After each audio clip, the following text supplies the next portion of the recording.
Hello friends, स्वागत है आप सभी का हमारे चैनल क्विक स्टडी में। मैं कुमार बेस्ट। इस वीडियो के माध्यम से दोस्तों आपको यहाँ पर महत्वपूर्ण टॉपिक कराऊंगा दोस्तों बायोलॉजी का, जिसका नाम यहाँ पर है बायोडाइवर्सिटी एंड कंजर्वेशन, अर्थात दोस्तों जैविक विविधता और संरक्षण। इसके आधार पर दोस्तों देखिए सभी एग्जाम में बार बार क्वेश्चन आते हैं और बहुत ही महत्वपूर्ण क्वेश्चन आपके पूछे जाते हैं दोस्तों। आपको पार्क के बारे में पूछा जाता है, या फिर आपको दोस्तों अभ्यारण्यों के बारे में पूछा जाता है, या फिर आपको बहुत सारे क्वेश्चन दोस्तों और भी पूछे जाते हैं। तो आप इनको आराम से देखेंगे दोस्तों वीडियो को लास्ट तक, ताकि आपको जो भी क्वेश्चन मिलते हैं उनको आप दोस्तों आराम से तैयार कर पाएँ। और देखिए दोस्तों, शुरू करने के पहले छोटी सी एक दरख्वास्त करना चाहेंगे, यदि आपने हमारे चैनल को सब्सक्राइब नहीं किया अभी तक तो प्लीज़ हमारे चैनल को सब्सक्राइब कीजिए और बेल आइकन को प्रेस करना ना भूलिएगा दोस्तों, ताकि हमारी वीडियोस की नोटिफिकेशन आपको प्रथम प्राप्त हो सके। तो आइए शुरू करते हैं आराम से। आप देखिए दोस्तों, सर्वप्रथम दोस्तों हम बात करते हैं जैव विविधता की। उसके बाद क्वेश्चन में आते हैं। जैव विविधता का मतलब दोस्तों आपको पता होगा, जो भी हमारे परितंत्र में, जो पर्यावरण में दोस्तों अलग अलग प्रकार के जीव होते हैं, उनमें विविधताएँ पाई जाती हैं दोस्तों, भिन्नात्मकताएँ पाई जाती हैं, वही आपकी जैव विविधताएँ कहलाती हैं। अब दोस्तों यहाँ पर देखिए हमारा जो पर्यावरण है उसमें अलग अलग प्रकार के जीव होते हैं, अलग अलग प्रकार का दोस्तों परितंत्र हमारा होता है। तो उसके आधार पर दोस्तों क्वेश्चन यहाँ पर आपके इसके अंदर होंगे। तो देखिए दोस्तों, पहला क्वेश्चन क्या देखता है आपको, विश्व पर्यावरण दिवस कब मनाया जाता है। दोस्तों यहाँ पर देखिए जो हमारा विश्व का पर्यावरण दिवस है दोस्तों, वो कब मनाया जाता है आपको बताना है। ये आपका 5 जून को, 5 जुलाई को, 1 दिसंबर को, या फिर 10 दिसंबर को। ये दोस्तों यहाँ पर देखिए 5 जून को दोस्तों प्रतिवर्ष मनाया जाता है। तो ऑप्शन नंबर ए वाला सही हो जाएगा, 5 जून को। और देखिए दोस्तों, आपको उद्देश्य पता होना चाहिए। उद्देश्य क्या होता है दोस्तों इसका, ये चाहता है कि पर्यावरण का संरक्षण हो और साथ ही साथ दोस्तों जो विभिन्न प्रकार के जीव हैं, जो जैविक विविधता हैं दोस्तों, उनका भी संरक्षण हो। तो ये उद्देश्य दोस्तों, आपको कोई भी दिवस आप मनाते हैं तो उसका एक उद्देश्य होता है, निश्चित उद्देश्य होता है, वो भी दोस्तों आपको पता होना चाहिए। अगला क्वेश्चन यहाँ पर देखिए दोस्तों, प्राकृतिक वास स्थान में जीवों के संरक्षण को क्या कहते हैं। दोस्तों यहाँ पर देखिए प्राकृतिक वास स्थान का मतलब पहले समझिए आप। वास का मतलब दोस्तों होता है रहना, और स्थान का मतलब आपका जगह। तो रहने की जगह दोस्तों, मान लीजिए आपका जो प्राकृतिक रूप से है, जैसा कि आपका जंगल है, तो वहीं पर जो आपका संरक्षण होता है दोस्तों, वहीं पर जो सुरक्षा होती है जीवों की, उसे आप क्या कहते हैं। इसे आप स्वस्थानीय संरक्षण कहेंगे, या बहिस्थानीय संरक्षण कहेंगे, या ए और बी दोनों, या फिर कोई नहीं। ये दोस्तों आपका ऑप्शन नंबर ए वाला सही हो जाएगा, स्वस्थानीय संरक्षण दोस्तों। स्वस्थानीय मतलब दोस्तों, स्व मतलब उनका खुद का स्थान, जहाँ पर वो पहले से रह रहे हैं, वहीं पर दोस्तों जो आपका संरक्षण होता है वही आपका स्वस्थानीय कहलाता है। फॉर एग्जांपल दोस्तों, जो आपके अभ्यारण्य होते हैं, या फिर जो आपके पार्क होते हैं दोस्तों, राष्ट्रीय उद्यान होते हैं, ये सारे के सारे क्या हैं दोस्तों, आपके स्वस्थानीय के एग्जाम्पल हैं। और वैसे ही दोस्तों यदि आपका बहिस्थानीय की बात करें आप, बहिस्थानीय मतलब दोस्तों जो आपका बाहर का होता है। मान लीजिए आप किसी प्रयोगशाला में ले गए पौधों को, या फिर मान लीजिए आपने बीज बैंक है, बीज बैंक में आपने रख दिया बीजों को, तो ये दोस्तों क्या है, एक प्रकार से बहिस्थानीय संरक्षण होता है दोस्तों। तो ये आपको पता होना चाहिए। अगला क्वेश्चन यहाँ पर देखिए दोस्तों, IUCN का पूरा नाम क्या है। IUCN दोस्तों बहुत ही महत्वपूर्ण संस्था है, जो दोस्तों संरक्षण के लिए कार्य करते हैं जीवों के या फिर पर्यावरण के। तो इसका फुल फॉर्म आपको बताना है। अंतर्राष्ट्रीय प्राकृतिक संरक्षण संघ होगा, या जीव संरक्षण संघ होगा, या जैव विविधता संघ होगा, या फिर कोई नहीं। ये दोस्तों हो जाएगा अंतर्राष्ट्रीय प्राकृतिक संरक्षण संघ। ऑप्शन नंबर ए वाला सही हो जाएगा। यदि दोस्तों आप इंग्लिश में इसका फुल फॉर्म जानना चाहते हैं, तो आई का मतलब आपका इंटरनेशनल हो गया, यू से आपका यूनियन, सी से आपका कंजर्वेशन, एन से आपका नेचर। यदि आप पूरा देखते हैं दोस्तों, आपका होता है international union of conservation of nature and natural resources. इसे दोस्तों आप शॉर्ट में कह सकते हैं WCU। WCU मतलब दोस्तों आपका वर्ल्ड, सी से आपका कंजर्वेशन, यू से आपका हो गया यूनियन, अर्थात आप संरक्षण संघ कह सकते हैं दोस्तों, विश्व संरक्षण संघ कह सकते हैं। और इसका दोस्तों देखिए जीवों के संरक्षण में और पर्यावरण के संरक्षण में दोस्तों बहुत ही महत्वपूर्ण योगदान है। अगला क्वेश्चन यहाँ पर देखिए दोस्तों, WWF का पूरा नाम क्या है। दो दोस्तों आपके मुख्य रूप से आते हैं, एक आपका WWF भी आता है दोस्तों, एक आपको बता दिया हमने IUCN। WWF दोस्तों यहाँ पर देखिए क्या होता है, इसका फुल फॉर्म क्या होता है, वर्ल्ड वाइड वेब होगा, वर्ल्ड वाइड ट्रेड होगा, या वर्ल्ड वाइड फंड होगा, या फिर कोई नहीं। दोस्तों यहाँ पर देखिए आपका WWW का आपको पता होगा दोस्तों क्या होता है, वर्ल्ड वाइड वेब होता है। तो यहाँ पर आपका F आ गया, तो यहाँ पर आपका F की जगह पे दोस्तों आप फंड कर देंगे, तो आपका वर्ल्ड वाइड फंड आपका दोस्तों हो जाएगा। ऑप्शन नंबर सी वाला सही हो जाएगा। अगला क्वेश्चन यहाँ पर देखिए दोस्तों, जीव जंतुओं के प्राकृतिक आवास क्षेत्र का एक क्षेत्र नहीं है। आपको बताना दोस्तों, जो आपका प्राकृतिक आवास का क्षेत्र होता है, जैसा कि आपको बताया दोस्तों हमने, स्वस्थानीय वाला जो होता है, स्वस्थानीय वाला दोस्तों आपका प्राकृतिक क्षेत्र कहलाता है। तो इनमें से कौन सा वाला नहीं है आपको बताना है, राष्ट्रीय पार्क, अभ्यारण्य, या जीव मंडल आरक्षित क्षेत्र, या फिर बीज बैंक। ये दोस्तों आपका बीज बैंक एक नहीं होगा, क्योंकि दोस्तों बीज बैंक एक प्रकार का दोस्तों क्या है, बहिर स्थान वाला है दोस्तों, अर्थात जंगल, वहाँ से जंगल से दोस्तों इनको दूर ले जाके प्रयोगशालाओं में या फिर अपने अलग जगहों पर दोस्तों इनको भंडारित किया जाता है और सुरक्षित किया जाता है। तो ऑप्शन नंबर डी वाला आपका सही हो जाएगा। अगला क्वेश्चन यहाँ पर देखिए दोस्तों, भारत में वर्तमान में अभ्यारण्यों की संख्या कितनी है। आपको बताना है दोस्तों, भारत में वर्तमान में, बहुत ही अच्छा क्वेश्चन है, जो अभ्यारण्यों की कुल संख्या लगभग है दोस्तों कितनी है आपको बताना है। 500 हो जाएगी, 520 हो जाएगी, या 720 हो जाएगी, या 600 हो जाएगी। ये दोस्तों लगभग आपकी 550 है। ऑप्शन नंबर आपका बी वाला सही हो जाएगा, 520 आपकी लगभग दोस्तों हो जाएगी।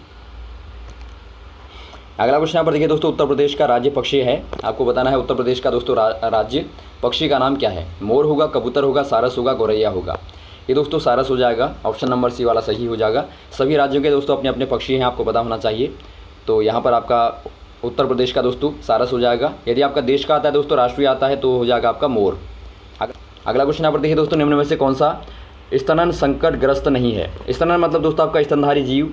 निम्न में से कौन सा वाला स्तनधारी जीव संकटग्रस्त नहीं है, आपको बताना है। भारतीय बबर शेर, या नीलगाय, या लाल पांडा, या फिर कस्तूरी मृग। ये दोस्तों आपके यहाँ पर देखिए नीलगाय संकटग्रस्त नहीं है दोस्तों, और सभी आपके बबर शेर हो गया, या फिर आपका लाल पांडा हो गया, या फिर आपका कस्तूरी मृग हो गया दोस्तों, सभी तीनों के तीनों क्या हैं दोस्तों, ये संकटग्रस्त स्तनपायी हैं दोस्तों। अगला क्वेश्चन यहाँ पर देखिए, वन्य जीव संरक्षण अधिनियम कब पारित हुआ। दोस्तों बहुत ही महत्वपूर्ण क्वेश्चन है। जो वन्य जीव संरक्षण अधिनियम है दोस्तों, जो कि वन्य जीवों के संरक्षण के लिए खास तौर पर दोस्तों पारित किया गया है, तो ये कब पारित किया गया आपको बताना है। 1972 में, 1975 में, 1982 में, 1985 में। ये दोस्तों आपका 1972 में पारित किया गया। ऑप्शन नंबर ए वाला सही हो जाएगा, 1972 में दोस्तों। अगला क्वेश्चन यहाँ पर देखिए दोस्तों, भारत का पहला राष्ट्रीय उद्यान है। बहुत ही पॉपुलर क्वेश्चन है दोस्तों, बहुत आज पूछा जाता है। भारत का जो पहला वाला राष्ट्रीय उद्यान है दोस्तों, जो पहला वाला नेशनल पार्क है, वो कौन सा वाला है। कार्बेट राष्ट्रीय पार्क होगा, कान्हा राष्ट्रीय पार्क होगा, घाना राष्ट्रीय पार्क होगा, या काजीरंगा राष्ट्रीय पार्क होगा। ये दोस्तों आपके यहाँ पर है जिम कॉर्बेट राष्ट्रीय पार्क दोस्तों। ऑप्शन नंबर ए वाला सही हो जाएगा, जिम कॉर्बेट नेशनल पार्क। ये दोस्तों आपके यहाँ पर देखिए नैनीताल में है। नैनीताल दोस्तों जो कि उत्तराखंड में पड़ता है, तो आपको पता होना चाहिए नैनीताल ज़िला है दोस्तों, और उत्तराखंड राज्य है, तो ये जिम कॉर्बेट वहाँ पर पड़ता है। और दोस्तों कान्हा राष्ट्रीय पार्क कहाँ पड़ता है, ये आपका मध्य प्रदेश में पड़ता है दोस्तों। और वैसे घाना राष्ट्रीय पार्क जो है वो आपका भरतपुर में राजस्थान में पड़ता है, और काजीरंगा दोस्तों असम में पड़ता है। अगला क्वेश्चन यहाँ पर देखिए दोस्तों, एशियाई शेरों के लिए एकमात्र प्राकृतिक आवास गिर राष्ट्रीय उद्यान कहाँ स्थित है। दोस्तों यहाँ पर देखिए एशियाई शेरों के लिए एकमात्र यहाँ पर भारत में जगह है दोस्तों, जो कि गिर राष्ट्रीय पार्क कहलाता है, या फिर आपका गिर वन कहें दोस्तों, आप जंगल कहें। ये कहाँ पर स्थित है आपको बताना है। असम में, उत्तराखंड में, गुजरात में, या फिर उत्तर प्रदेश में। ये दोस्तों यहाँ पर देखिए गुजरात में है। ऑप्शन नंबर सी वाला सही हो जाएगा दोस्तों। गुजरात के दोस्तों जो आपका काठियावाड़ है जगह है, वहाँ पर दोस्तों आपका स्थित है गिर राष्ट्रीय उद्यान। अगला क्वेश्चन यहाँ पर देखिए दोस्तों, पश्चिम बंगाल में स्थित सुंदरवन उद्यान किससे संबंधित है। दोस्तों यहाँ पर देखिए जो आपका पश्चिम बंगाल में सुंदरवन उद्यान है दोस्तों, वो किसके लिए प्रसिद्ध है आपको बताना है। बाघ के लिए, गैंडे के लिए, या हाथी के लिए, या फिर कोई नहीं।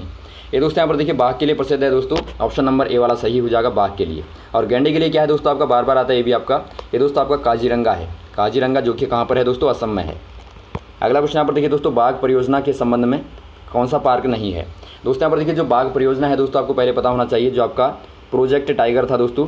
इसका मतलब क्या था आपको समझना है। देखिए पहले इसका उद्देश्य था दोस्तों, जो भी जंगल में लगातार जो बाघों की संख्या कम हो रही है, उसको लेकर के दोस्तों एक प्रोजेक्ट चलाया गया था, जिसका उद्देश्य था अभ्यारण्यों में बाघों की संख्या को बढ़ाना, अर्थात उनको संरक्षण देना। तो इसमें दोस्तों बहुत सारे बाघों की संख्या बढ़ी है जब से शुरू किया गया है। तो ये कौन से वाले पार्क हैं दोस्तों जो इनसे मुख्यतया दोस्तों खासतौर पर संबंधित हैं। ये कार्बेट नेशनल पार्क होगा, या रणथंभौर नेशनल पार्क होगा, या सुंदरवन नेशनल पार्क होगा, या काजीरंगा नेशनल पार्क होगा। ये दोस्तों आपके यहाँ पर हो जाएगा दोस्तों, संबंधित कौन सा नहीं है आपको पूछा गया है, तो ये दोस्तों आपका काजीरंगा हो जाएगा। काजीरंगा दोस्तों मुख्यतः गैंडे से संबंधित अभी आपने पढ़ा। और दोस्तों आपके तीनों के तीनों जो आपके हैं, कार्बेट जो हो गया दोस्तों आपका अभी आपने पढ़ा, जो आपका नैनीताल में है। और वैसे आपका रणथंभौर दोस्तों जो आपका राजस्थान में है। और सुंदरवन दोस्तों जो कि आपका बंगाल में स्थित है, पश्चिम बंगाल में स्थित है दोस्तों। तो ये सारे के सारे क्या हैं, वहाँ से बाघ से संबंधित हैं। सारे के सारे दोस्तों आपको पार्कों के राज्य पता होने चाहिए, ताकि आपको जो भी पूछा जाए आराम से आप बता देंगे। अगला क्वेश्चन यहाँ पर देखिए दोस्तों, संकटग्रस्त जीवों की सूची किसमें लिपिबद्ध है। बहुत ही अच्छा क्वेश्चन है दोस्तों, बार बार आता है। जो संकटग्रस्त जीव हैं दोस्तों, जो लुप्त होने वाले हैं, उनकी जो सूची बनाई गई है दोस्तों, उनको बचाने के लिए, तो किसमें लिपिबद्ध है आपको बताना है। गिनीज बुक में, या वाइट बुक में, या रेड बुक में, या कोई नहीं। ये दोस्तों आपकी रेड बुक में स्थित है। ऑप्शन नंबर आपका सी वाला सही हो जाएगा दोस्तों। इसे आप बोलते हैं रेड बुक। इसमें दोस्तों जो भी आपके विलुप्त होने वाले हैं दोस्तों, तो उनके सारे के सारे आपको विवरण मिलते हैं, ताकि उनको बचाया जा सके। और दोस्तों यहाँ पर देखिए कभी कभी क्वेश्चन आता है कि बताइए प्रथम बार इसका दोस्तों प्रिंटिंग कहाँ पर हुई। इसकी प्रिंटिंग दोस्तों आपकी स्विट्ज़रलैंड में हुई। स्विट्ज़रलैंड दोस्तों जो आपका WCU का मुख्यालय है। WCU आपको बताया दोस्तों हमने, जो आपका वर्ल्ड कंजर्वेशन यूनियन है, जो कि दोस्तों मुख्यतः संरक्षित करती है चीज़ों को, जीवों को। तो इसका मुख्यालय दोस्तों आपका स्विट्ज़रलैंड में है। अगला क्वेश्चन यहाँ पर देखिए दोस्तों, निम्न में से रेड बुक में दर्ज जीव कौन सा है या फिर हैं। दोस्तों यहाँ पर देखिए आपको बताना है इनमें से कौन सा वाला जीव रेड बुक में दर्ज है दोस्तों। काला हिरण होगा, तेंदुआ होगा, या चीतक होगा, या उपरोक्त सभी। ये दोस्तों आपके तीनों के तीनों दर्जे हैं दोस्तों। ऑप्शन नंबर आपका डी वाला सही हो जाएगा। उपरोक्त सभी दोस्तों, काला हिरण भी हो जाएगा, तेंदुआ भी, और आपका चीतक भी दोस्तों। तो ये रही दोस्तों आपके महत्वपूर्ण क्वेश्चन जो आपने यहाँ पर देखे, जैव विविधता के आधार पर क्वेश्चन। दोस्तों उम्मीद आपको अच्छे लगे होंगे। और ये दोस्तों आपके वही क्वेश्चन है जो आपके बार बार पूछे जाते हैं, एनसीईआरटी के क्वेश्चन है दोस्तों। इनको आप तैयार कर लेंगे हमेशा के लिए। और भी इस प्रकार के टॉपिक दोस्तों आपको लगातार बताते रहेंगे, हमारे साथ भी बने रहेगा। और यदि आपको वीडियो अच्छा लगा हो तो आप जरूर लाइक करें, शेयर करें, सब्सक्राइब करें दोस्तों। Okay, thanks. जय हिंद, जय भारत।